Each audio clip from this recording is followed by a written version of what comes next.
Hello everyone, welcome to learning time. हमने पिछले video में रेलवे टॉपिक को कवर किया था और आज का हमारा टॉपिक है वाटरवेज। तो वाटरवेज ट्रांसपोर्टेशन का सबसे चीपेस्ट मींस है और ये काफ़ी पुराना मींस भी है, क्योंकि हम सभी जानते हैं जितने भी नए कंट्रीज़ की खोज हुई है, जितने भी एक्सप्लोरर्स ने न्यू आइलैंड्स की खोज की है, उन्होंने वाटरवेज के माध्यम से ही, ओशियन के माध्यम से ही इन सारे जगहों की खोज की हुई है। वाटरवेज हैवी गुड्स के ट्रांसपोर्टेशन के लिए सबसे सूटेबल है। ये फ्यूल एफिशिएंट और एनवायरनमेंट फ्रेंडली भी होता है। इंडिया में 14,500 किलोमीटर का इनलैंड नेविगेशन वाटरवेज है, जिसमें से कि केवल 5,685 किलोमीटर मैकेनाइज्ड वेसल्स यानी कि शिप्स, बोट्स, इन सब चीज़ों के द्वारा नेविगेबल है। इंडिया में कुछ नेशनल वाटरवेज भी हैं। जिस तरह की नेशनल हाईवेज होते हैं, उसी तरह से नेशनल वाटरवेज भी हैं। ये नेशनल वाटरवेज कुछ इस तरह से हैं। इलाहाबाद से हल्दिया के बीच गंगा रिवर का navigable area national waterway number 1 है, जिसकी की डिस्टेंस 1620 किलोमीटर्स है। सादिया से धुबरी के बीच Brahmaputra river national waterway number 2 है। नेशनल वाटरवे नंबर 3 केरला में है, जो कि वेस्ट कोस्ट कनाल है।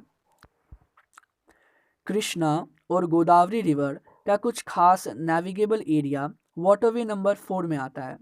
इसमें काकिंडा पोंडुचेरी कैनाल का भी कुछ स्ट्रेचेबल एरियाज शामिल है।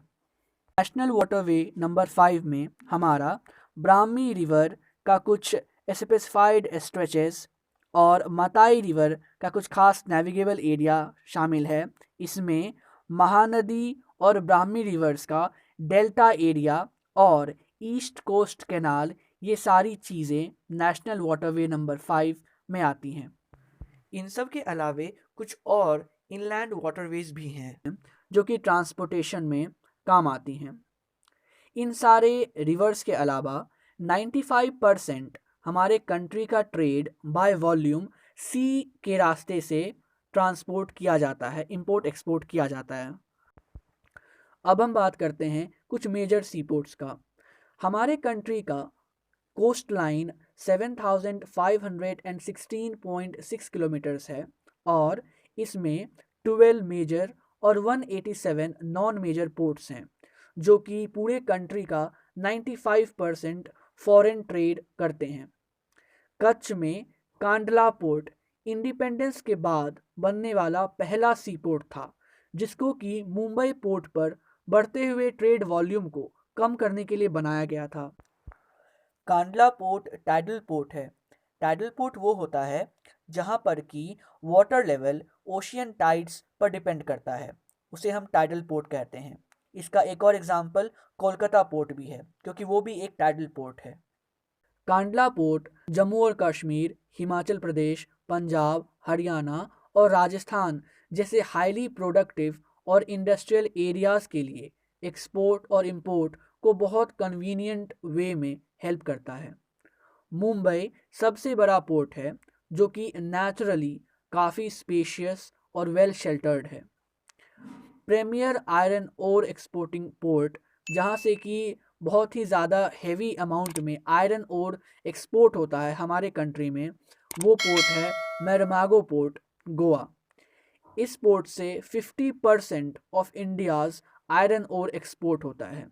आयरन ओर एक्सपोर्टिंग कुछ और भी पोर्ट्स हैं, जैसे न्यू मैंगलोर पोर्ट और पारादीप पोर्ट, जो कि उड़ीसा में है। कोच्चि पोर्ट हमारे कंट्री का सबसे एक्सट्रीम साउथ वेस्टर्न पोर्ट है। ये एक लगून के इंट्रेंस पर बना हुआ है। एक्सट्रीम साउथ ईस्टर्न पोर्ट हमारा टुटिकोरिन है, जो कि तमिलनाडु में है। ये एक नेचुरल हार्बर है और ये हिंटरलैंड में बना हुआ है। हिंटरलैंड मतलब होता है इनलैंड, मतलब अंदर के एरिया में।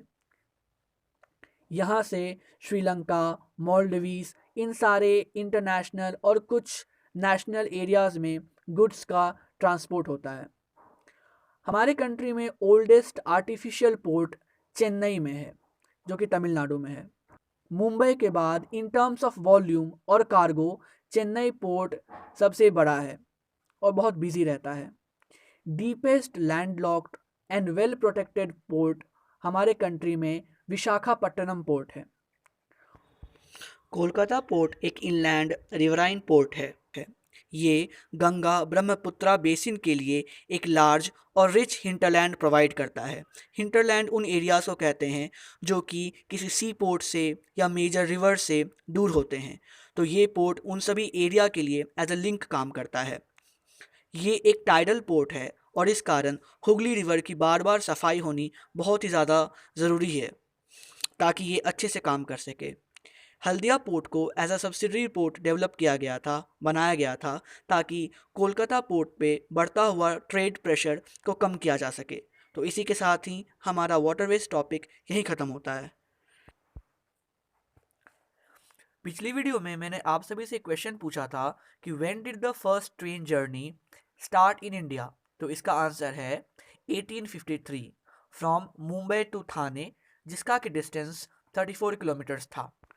तो आज आपके लिए ये क्वेश्चन है कि name the oldest artificial port in India. इसका आंसर आप कमेंट करिए। हम मिलेंगे अगली वीडियो में एक नए टॉपिक के साथ, जो कि हमारा होगा एयरवेज एंड कम्युनिकेशन। वीडियो देखने के लिए thanks for watching and stay safe.